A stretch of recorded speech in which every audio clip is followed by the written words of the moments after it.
अस्सलाम वालेकुम नाज़रीन, आज मैंने इस प्रोग्राम में इनवाइट किया है डॉक्टर समाविया को। डॉक्टर समाविया स्किन स्पेशलिस्ट है और हेयर ट्रांसप्लांट एक्सपर्ट भी हैं और उन्होंने यूके से काफ़ी सारी डिग्रीज हासिल की और वो पाकिस्तान में इस्लामाबाद में प्रैक्टिस करती हैं। उनका अपना एक क्लिनिक है और आज उनसे स्किन से रिलेटेड और हेयर से रिलेटेड काफ़ी सारे इश्यूज़ पर बात करनी है और आप सबसे मैंने रिक्वेस्ट की थी कि आप अपने सवालात भेजेंगे और मैं अपने इस प्रोग्राम में कोशिश करूंगी कि मैं डॉक्टर समाविया से वो सारे सवालात कर लूं और आपको उनका जवाब मिल जाए। Welcome doctor Samavia. ये एक्ने का बहुत बड़ा प्रॉब्लम है आजकल बच्चों में, तो अब मतलब लड़के और लड़कियों में, तो इसकी खास वजह क्या होती है? एक्ने सबसे ज़्यादा कॉमन स्किन प्रॉब्लम है, बोथ मेल और फीमेल में। टीन एजेस में स्कूल बुलिंग बहुत ज़्यादा होती है, जिसकी वजह से साइकोलॉजिकल इफ़ेक्ट बहुत ज़्यादा होता है बच्चों पे, और ओल्ड एज में प्रॉब्लम ये आ जाता है कि हाइपर पिगमेंटेशन हो जाती है। तो अगर दोनों को वक्त पे ट्रीट किया जाए प्रॉपर्ली, आप अपने डॉक्टर के साथ बैठ के एक स्केड्यूल बनाएं या एक प्लान बनाएं, ट्रीटमेंट प्लान, तो आपको ये जो सेकेंडरी इफ़ेक्ट्स होते हैं वो मिनिमाइज़ किए जाते हैं, आपकी एक्ने को कंट्रोल किया जा सकता है और इसके साथ आप एक हेल्दी लाइफ गुजार सकते हैं। डॉक्टर समाविया, हेयर फॉल का बहुत ज़्यादा इशू है। जब मैंने लोगों को बताया कि आप मेरे साथ इस प्रोग्राम में होंगी, तो उन्होंने कहा कि इस पर ज़रूर बात होनी चाहिए कि ये होता क्यों है और उसको कैसे रोका जाए। हेयर फॉल मेल और फीमेल दोनों में सेम, मैं जो अपने क्लिनिक में देखती हूँ 50% के रेशो से रखूँगी, क्योंकि फ़ीमेल में मल्टीपल कॉजेज़ हैं। जिस तरह से वो स्वेट स्टाफ करती हैं, वेट लॉस की डाइट पे होती हैं, उनका हेयर लॉस होता है, स्ट्रेस की वजह से उनको हेयर लॉस होता है, हार्मोनल इश्यूज़ होते हैं। इसी तरह मेल में जो होता है सबसे मेजर कॉज होती है एंड्रोजेनिक एलोपेशिया होता है। अब दोनों में हम डिफरेंट ट्रीटमेंट करते हैं। अगर फीमेल में एंड्रोजेनिक एलोपेशिया है और लडविक साइकिल या लडविक स्केल के मुताबिक इट्स 3, तो उसमें तो there is no choice, we have to go in female transplant. और the good news for all the females is कि हमें उनको बाल्ड नहीं करना पड़ता। Without baldness we can implant directly in their scalp. Male जो है उनमें भी हम देखते हैं कि उनकी एज क्या है। उनकी बेस्ट एज हमारे लिए होती है 25, और स्टेज क्या है। अगर वो स्टेज 4 to 5 हैं और उनका जो डोनर एरिया है वो गुड इनफ है, we will go with obviously transplant.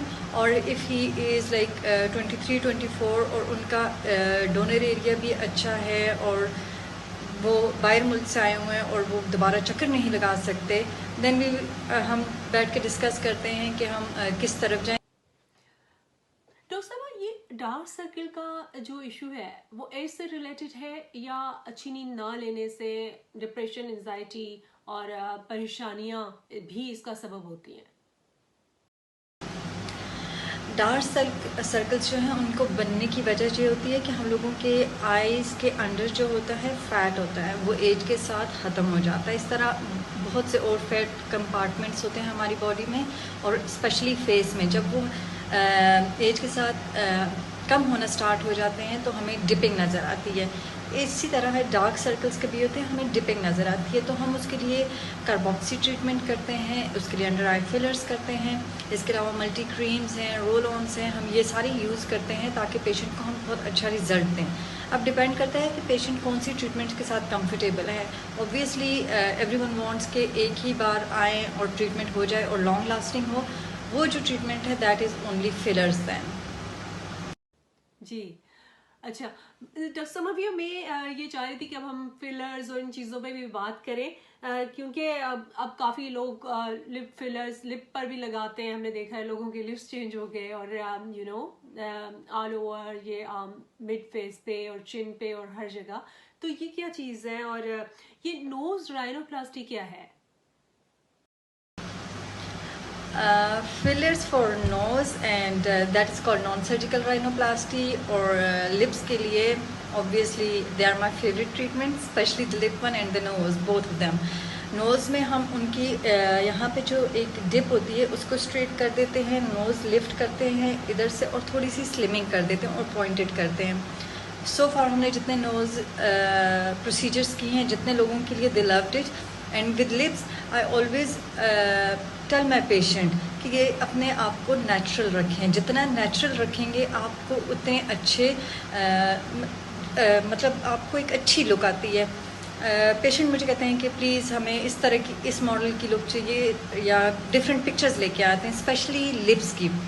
तो यहाँ पे मैं ये बोलूँ कि हर एक की अपनी लिप शेप होती है. हम उसको इन्हेंस कर सकते हैं, उसकी बहुत अच्छी एक लुक दे सकते हैं, लेकिन हम एक बंदे के जो लिप्स हैं एग्जैक्टली दूसरी तरह के नहीं बना सकते, क्योंकि इट्स अगर वो बनाने की कोशिश करते हैं किसी और के, तो वो अपने लिप्स भी उनके बुरे लगते हैं. ये हमने शुरू में बात की थी एक्ने पर, लेकिन ये एक्ने स्कारिंग का भी बहुत इश्यू है, तो इसको कैसे ट्रीट किया जाए? एक्नी स्कारिंग का जहाँ तक रहा, तो इसमें हमारे पर मल्टीपल स्कार्स होते हैं. अब डिपेंड करता है कि वो किस किस्म के स्कार्स हैं. हम फिर अकॉर्डिंगली ट्रीटमेंट करते हैं. जिस तरह स्कारलेट होती है, micro needling with RF, without RF भी हमारे पास होती है. फिर थ्रेड्स हैं, इस तरह हमारे पास फिलर्स हैं. There are many treatments, but वो तभी हो सकता है जब आप क्लिनिक विज़िट करेंगे और हम चेक करेंगे कि आपकी स्कारिंग किस लेवल की है, कौन सी है, मिक्स्ड है, और कितने अरसे से है, और कौन से पेशेंट की एज भी ऑब्वियसली मैटर करती है. तो हम उसके अकॉर्डिंगली ट्रीट करते हैं. अच्छा डॉक्टर समा, भी आप एंटी एजिंग के प्रॉब्लम पर आते हैं. काफ़ी लोगों को इससे मसला होता है, तो वो अब एंटी एजिंग फेशियल्स भी करवाती हैं काफ़ी सारी औरतें, लेकिन और बोटॉक्स भी करा रही हैं. तो इस पर बात करें, क्या कहना चाहेंगी कि क्या बेस्ट है? एंटी एजिंग ट्रीटमेंट्स जो हैं हमारे पास मल्टीपल हैं. अपर हाफ में हम मोस्ट लाइकली यूज़ करते हैं बोटॉक्स. अब बोटॉक्स के बारे में मिथ्स हैं कि आप एक बार बोटॉक्स लेना स्टार्ट करते हैं तो आपकी रिंकल्स डीप हो जाते हैं. नहीं, इस तरह से नहीं होता. एक्चुअली आपको रिंकल फ्री फेस की आदत हो जाती है. जब आपको दोबारा रिंकल्स आते हैं तो आपको लगता है वो डीप हो गए हैं. और Botox is one of the best treatments, और it last up to 6 months, but it depends कि अगर ऑयली स्किन है तो ज़्यादा लास्ट करता है, ड्राई स्किन है तो कम लास्ट करता है.